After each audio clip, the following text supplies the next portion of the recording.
Après la chasse du 8 avril, nous sommes tous les trois repassés en mode saison des orages, à scruter le ciel et regarder les prévisions. Et nous étions fin prêts à reprendre la route dès que quelque chose d'intéressant se préparait. Pour ma part, j'espérais fortement que ce début de saison très actif n'était qu'un échauffement, et que la suite de la saison allait être chargée en sensations, en kilomètres et en orages aussi. Et bien justement, ça tombe bien, car le mois d'avril n'avait pas dit son dernier mot. Les prévisions à long terme jouaient en la faveur d'un temps perturbé sur le nord de la France, seulement une semaine après la dégradation du 8 avril. Cette fois-ci, ce n'est pas l'orage qui est au menu, mais un fort coup de vent. En effet, une nouvelle dépression nommée Renata approchait la France. Et le nord de la France était dans la ligne de mire des rafales les plus fortes. On ne parle pas de conditions de tempête, car le phénomène sera trop bref et pas assez intense. Mais les prévisions annonçaient tout de même de bonnes rafales. Ce scénario était assez intéressant pour me convaincre d'aller sur le terrain ce 15 avril, et Noah me rejoindra sur mon point de vue habituel, près d'Amiens. Sur le radar, une ligne de grains s'était formée à l'avant de la dépression et fonçait droit sur nous.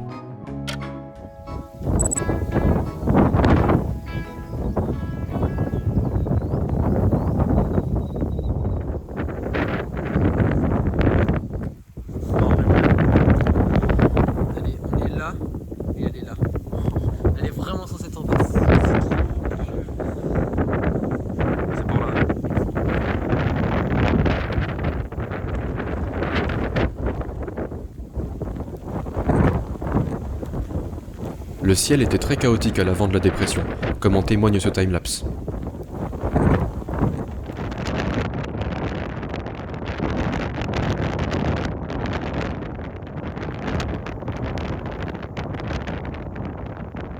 Au fil du temps, le ciel s'assombrit et on réalise que le plus gros de l'événement n'est plus très loin de notre position. Même si l'Arcus n'est pas très esthétique, on sait qu'il ne faut pas trop finir en dessous. Mais le problème, c'est que cette fois-ci, on n'avait pas de voiture. Et je pense que j'ai pas besoin de décrire ce qui s'est passé ensuite.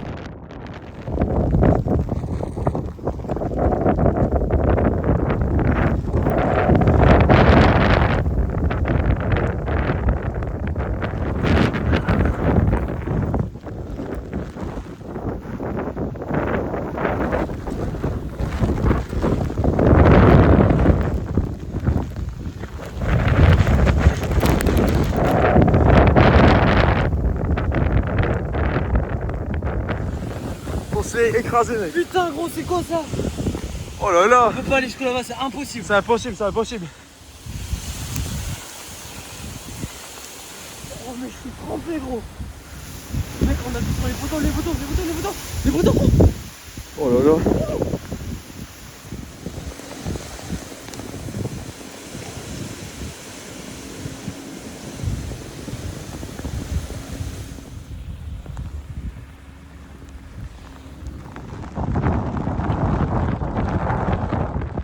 On a pris une bonne douche, certes, mais c'était quand même un chouette moment. Le lendemain, un régime de traîne active s'est installé à l'arrière de la dépression et j'ai pu faire des timelapses de 2 petits orages tout mignons.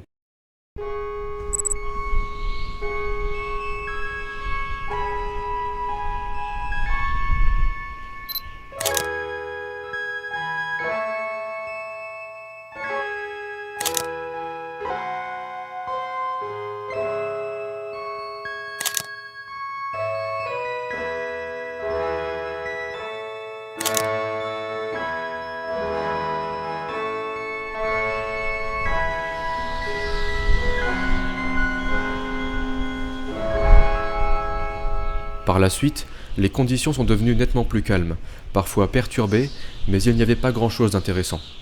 On va faire un voyage dans le temps pour se retrouver à la fin du mois d'avril, le 28 exactement, avec ce joli timelapse d'un orage de masse d'air froid qui s'évacue au soleil couchant, avec son bel arc-en-ciel. Mais ce timelapse est très loin d'être l'élément le plus intéressant. En effet, les modèles prévoyaient un épisode orageux qui devait s'étaler sur 2 jours, le 30 avril et le 1er mai. La première salve attendue le 30 avril devrait se produire dans un environnement instable et modérément dynamique, selon les modèles. On pouvait donc s'attendre à des orages localement forts et potentiellement de nature supercellulaire. Les prévisions pour la journée suivante étaient tout aussi intéressantes, si ce n'était plus, mais en raison de l'échéance, je ne voulais pas trop me fier à 100% au modèle. Malheureusement, le risque orageux s'est essentiellement concentré au nord-est le 30 avril. Je savais que j'allais rien avoir, mais quelques amis chasseurs ont eu des magnifiques supercellules jumelles. Et oui, c'est pas tous les jours qu'on voit deux supercellules côte à côte en France. Merci pour les images les gars.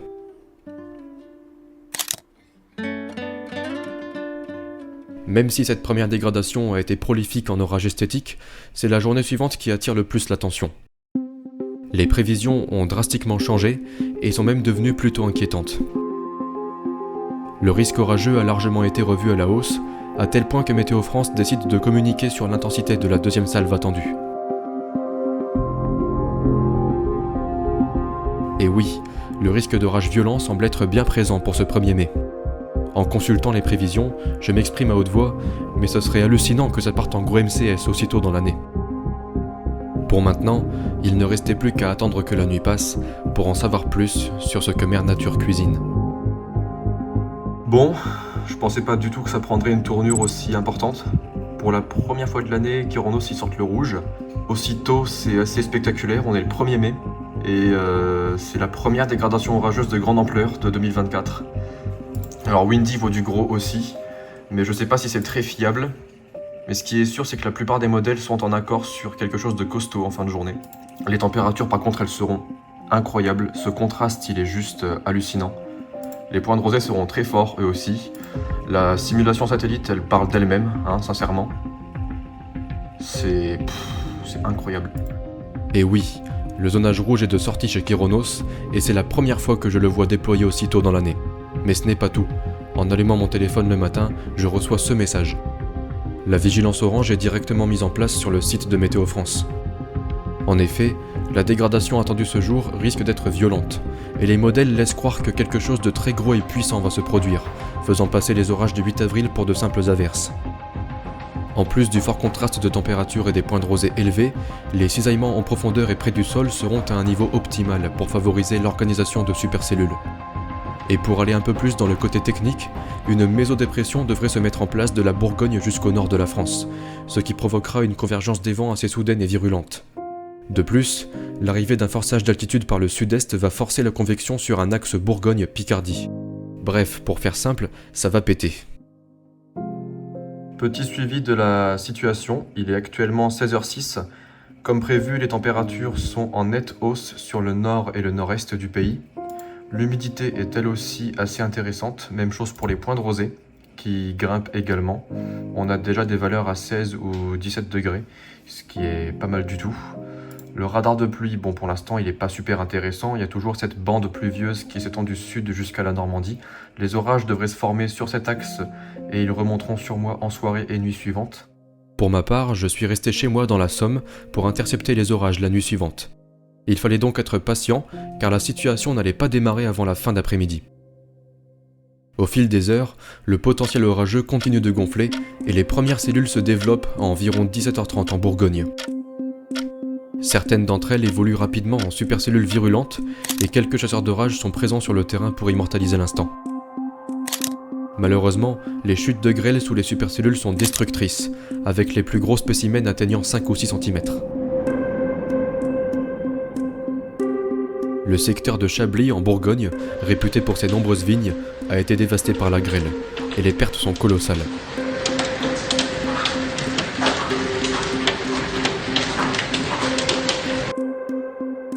Les heures passent et la convection prend encore plus de l'ampleur, tout en remontant vers l'Île-de-France.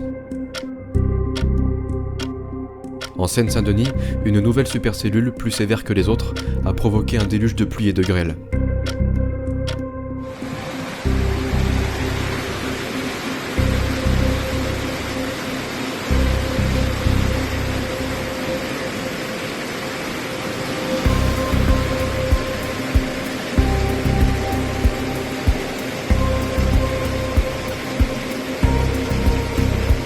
Cette supercellule finira sa course dans l'Oise, laissant derrière elle des cargaisons de grosses grêles. Au sud de l'Aisne, des pluies diluviennes ont provoqué des coulées de boue, et une maison n'a pas résisté à la pression de l'eau. Malheureusement, l'habitante de la maison a été emportée par le courant et n'a pas survécu. De mon côté, l'ambiance était plutôt calme. J'étais sur le point de vue habituel et je pouvais déjà voir l'activité électrique des orages, alors qu'ils s'apprêtaient à pénétrer sur les Hauts-de-France. On est en place dans les Hauts-de-France. On commence à voir une activité électrique lointaine. Les orages vont remonter ici dans les prochaines heures. Donc on attend. Je remarque sur le radar la supercellule très active qui a traversé la Seine-Saint-Denis plus tôt, et son activité électrique se renforce sensiblement lorsque l'orage arrive dans l'Oise. L'activité électrique elle est en train de se renforcer nettement. Il y a une supercellule assez massive qui me fonce droit dessus, j'ai l'impression. Oh là là, ces éclairs visibles à une distance folle. Mais l'orage là, il est encore dans l'Oise, hein. Il est même pas encore dans la Somme. C'est hallucinant ce qui est en train de se passer. La couverture nuageuse, elle est très légère. On voit les éclairs au loin, c'est juste magique. Ça va être une nuit de folie, les amis.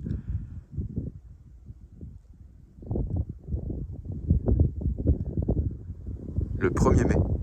1er mai. Et déjà un risque 4 sur 5. Mais plusieurs fois, j'ai dit que cette année, elle allait être assez chargée en termes d'orage. En tout cas, pour l'instant, j'ai pas l'air de me tromper.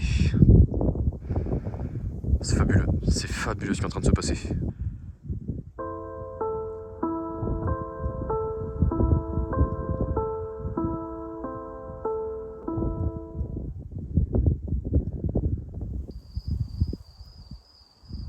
Oh, purée. À l'arrière de la supercellule, les nombreux orages se rassemblent en un gros système convectif de mésoéchelle, et je ne sais plus où cadrer tellement l'activité électrique est vaste. L'ambiance est juste dingue. Oh là là. Oh merde. Oh là là, c'est incroyable. Pouvoir profiter d'un bel orage nocturne sans devoir se replacer une seule fois, le tout dans un climat doux et humide, ça rappelle de chouettes souvenirs d'été.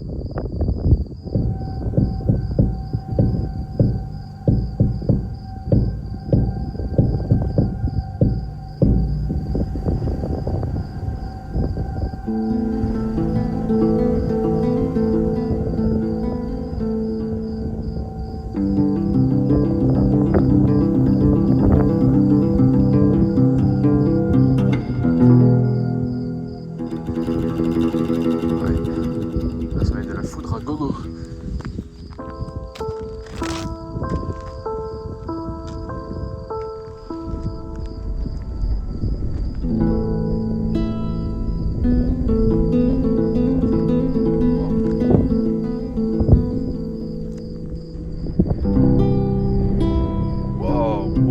Wow, ouais, calmos.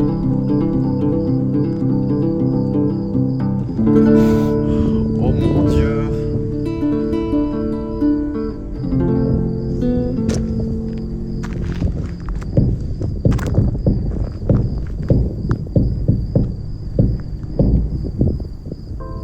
Il y a des extra nuageux de partout. Cette énergie excessive qui doit être libérée d'une façon ou d'une autre, c'est magique. En arrivant sur la Somme, le système adopte une évolution linéaire, et il fallait donc faire attention au potentiel venteux qui pouvait se renforcer. L'activité électrique est toujours aussi folle au sein des orages, mais la suite se déroule depuis chez moi, alors que le système s'apprête à traverser Amiens.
Près de 25 000 décharges de foudre ont été détectées lors de cette dégradation, qui aura été plus sévère mais moins électrique que celle du 8 avril. Les orages ont fait de gros dégâts, et une personne a malheureusement perdu la vie, j'en suis conscient, mais pouvoir assister à 4 heures de foudre nocturne sans bouger, c'était pas sur ma carte bingo de 2024. Ce qui est certain, c'est que la saison des orages de 2024 démarre très méchamment. Par la suite, le temps est resté bien perturbé et orageux une bonne partie du mois de mai, mais une bonne surprise a dansé dans notre ciel dans la nuit du 10 au 11 mai. Ce jour-là, ce ne sont pas des orages qui nous ont fait lever les yeux, mais des aurores boréales. Il ne s'agissait pas d'une tempête géomagnétique classique, car les aurores ont pu être observées jusqu'au sud de la France, et même encore plus bas sûrement. Cette tempête a atteint le niveau G5, soit le niveau maximal, et il faut remonter à Halloween 2003 pour voir la dernière tempête d'intensité similaire.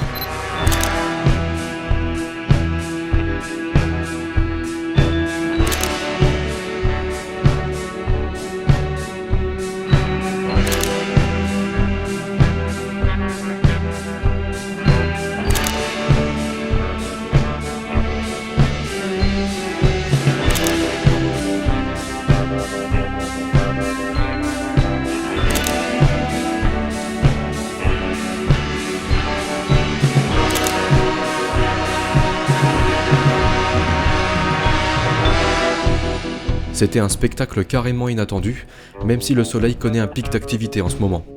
Pouvoir observer des aurores à l'œil nu, au-dessus d'Amiens malgré la pollution lumineuse, c'est quelque chose.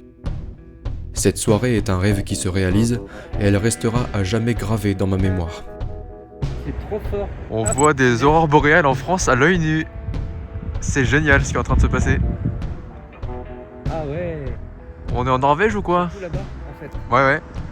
Je vais ressortir l'appareil. C'est incroyable, c'est de plus en plus fort. Hein. C'est génial ce qui est en train de se passer. Ah là là, oui, c'est énorme. C'est génial, c'est génial. C'est hallucinant. Ah, c'est vert là. Pourquoi c'est vert? Il y a un petit bout de vert ici. Il s'est perdu, c'est quoi ça? J'en reviens pas. Mais pourquoi chasser les orages quand on peut chasser les aurores boréales? Mais vraiment? Pourquoi faire? Le jour suivant, en début de nuit, de nouvelles aurores boréales sont attendues. Mais elles seront finalement beaucoup plus timides que la veille. J'ai quand même réussi à avoir ce petit pilier rouge et une petite lueur verte au fond. Rien ne vaut un bon ciel étoilé pour clôturer cette sortie. On repasse directement en mode orage le lendemain, alors que le zonage orange est de nouveau de sortie pour la moitié nord du pays. Cette fois-ci, les orages allaient avoir beaucoup de mal à s'organiser, mais pouvaient être bien plus vieux. En déplacement à Reims ce jour-là, j'ai eu la chance de traverser plusieurs orages sur la route.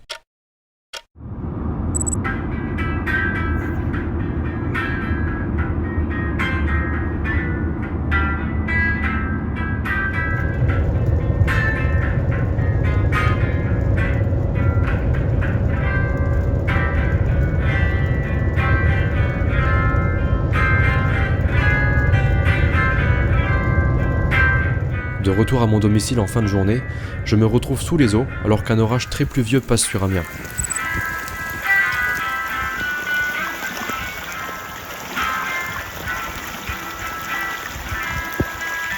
Près de 22 000 décharges de foudre ont été détectées ce jour, ce qui est pas trop mal. Ce même scénario a duré jusqu'à la fin du mois de mai, avec des orages parfois quotidiens sur la moitié nord de la France. De multiples chutes de grêle et inondations ont été signalées pendant cette période, et quelques tornades ont également été recensées. Tiens, c'est marrant, ça rappelle presque le mois de mai 2023, qui s'était déroulé quasiment de la même façon mais sur la moitié sud, avec des orages quotidiens mais mal organisés. Pendant cette période bien orageuse, j'ai eu la chance de faire de nombreux timelapses depuis mon point de vue.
Le 23 mai, je filme un système orageux actif à l'ouest d'Amiens et quelque chose de très surprenant va se produire.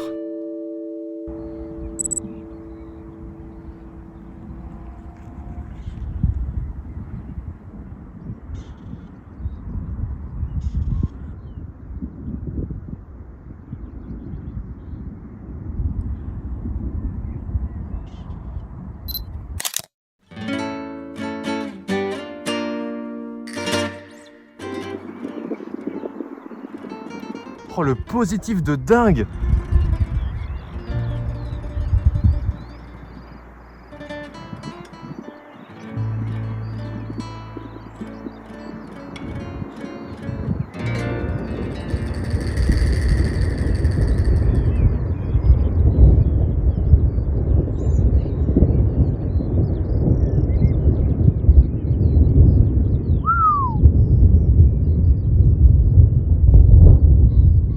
Ah ouais, positif confirmé ça.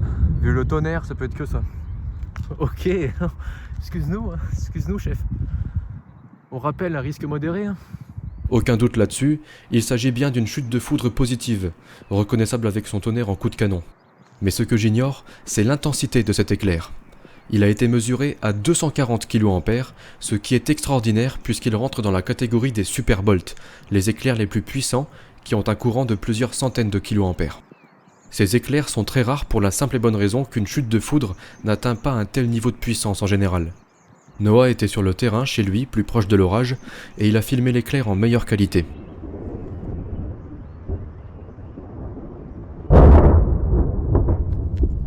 Anthony, autre chasseur amiénois, était encore plus proche de l'orage et enregistre le tonnerre semblable à une déflagration. Oh! J'allais te dire. Attends, chut.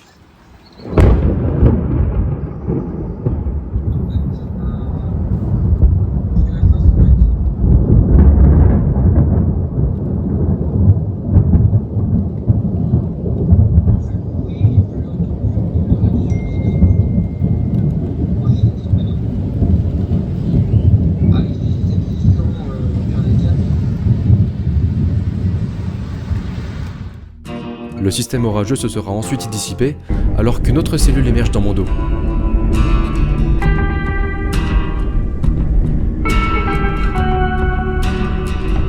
Elle aura pendant quelques instants tenté une amorce supercellulaire, mais aura finalement abandonné.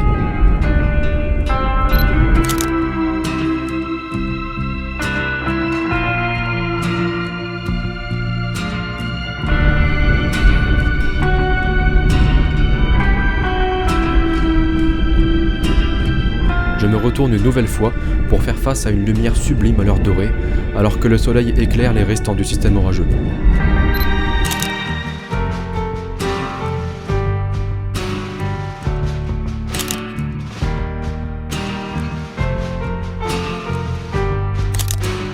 Et pour finir, j'ai droit à un superbe coucher de soleil flamboyant. Pas mal du tout pour un risque orageux sans grande importance, non ?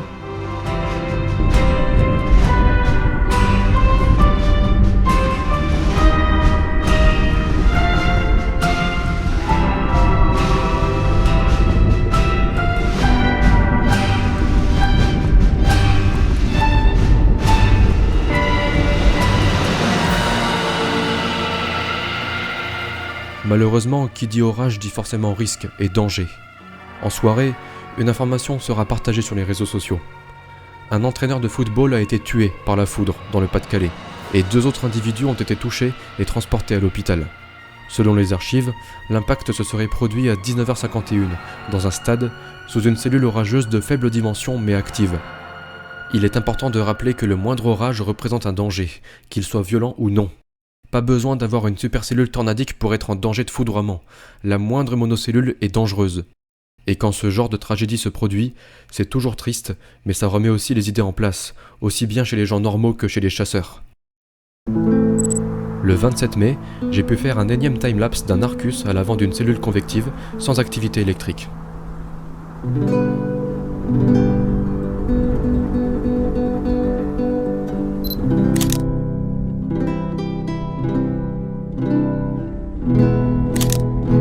Même chose le 30 mai, avec cette fois-ci une cellule plus mignonne.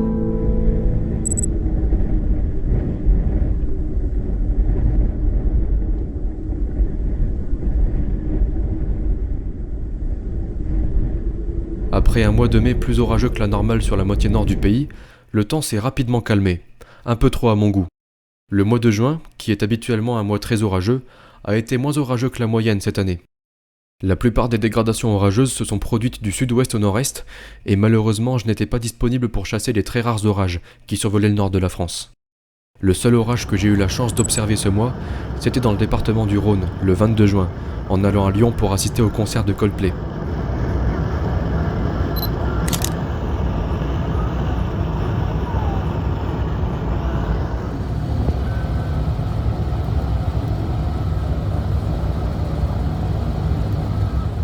À ce moment, je me dis que c'est pas possible. La saison peut pas démarrer aussi fort et continuer ainsi. J'ai vécu un mois de juin déplorable et c'est la première fois que je suis presque privé d'orage dans un des mois les plus orageux de l'année. Le moral en a pris un petit coup, mais je me dis que la saison n'est pas encore finie.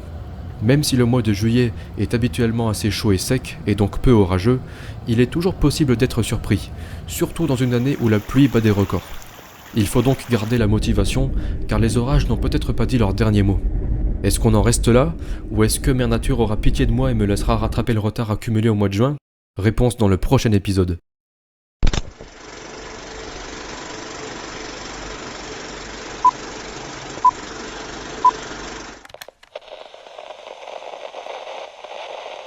s'est passé quelque chose dans cette communauté lorsqu'il y a eu des nouveaux arrivants, c'est qu'il s'est mis à y avoir les vidéos prévision. Et avant de vous parler de ce qui ne va pas pour moi avec ce type de vidéo, laissez-moi vous dire que je n'ai rien contre ce type de vidéo. Absolument rien. Il est vrai que pour moi, ces vidéos ne relèvent pas d'intérêt personnel, puisque les modèles qui sont utilisés par les personnes qui font ces vidéos, ce sont des modèles que j'utilise moi-même tous les jours, et je considère d'ailleurs que n'importe qui peut le faire. Cela étant dit, je comprends la démarche qui est effectuée derrière ce type de vidéo, à savoir parler au plus grand nombre, et surtout à des personnes qui n'en ont pas les connaissances nécessaires du temps qu'il va faire, et ainsi indiquer aux gens tout simplement une tendance. Et ça, je trouve ça bien, sincèrement. La véritable problématique qui s'est posée pour moi à travers cette série de vidéos, c'est l'utilisation que certains en ont fait. Parce que oui, depuis quelques temps maintenant, on a tendance à voir des choses qui sont particulièrement aberrantes, et notamment ce qu'on appelle très communément le putaclic. Ces derniers temps, il y a quelque chose qui est particulièrement visible sur la communauté météo. Bien sûr, ce n'est pas tout le monde qui fait ça, mais certains le font et sont comme par hasard bien connus et bien suivis. C'est les prévisions météo dans lesquelles les gens vont jouer sur l'honnêteté, enfin le côté malhonnête, pour faire leur clic. Par exemple, on retrouve parfois des titres du genre « Oh, l'ouragan arrive en France !»« Oh, l'ouragan menace le pays !»« Oh, la neige polaire va arriver et nous plonger dans une vague de froid !» J'ai peut-être trop allumé l'ensemble de la communauté alors que beaucoup de gens ne sont pas à mettre dans le même panier, mais il n'empêche qu'à ce jour, les vidéos qui font le plus de vues, le plus de statistiques même dans l'ensemble, et les personnes qui font ces vidéos sont finalement les personnes les plus suivies de la communauté. Et c'est ça, aujourd'hui, que je déteste, pertinemment. Le seul endroit où la météo était encore pleinement naturelle, pleinement partagée avec le cœur pour tout le monde, et bien même ce domaine-là, qui était désormais l'un des seuls, eh bien, est en train de se faire écorcher par ces faux passionnés qui aujourd'hui veulent juste parler de stats et rien d'autre.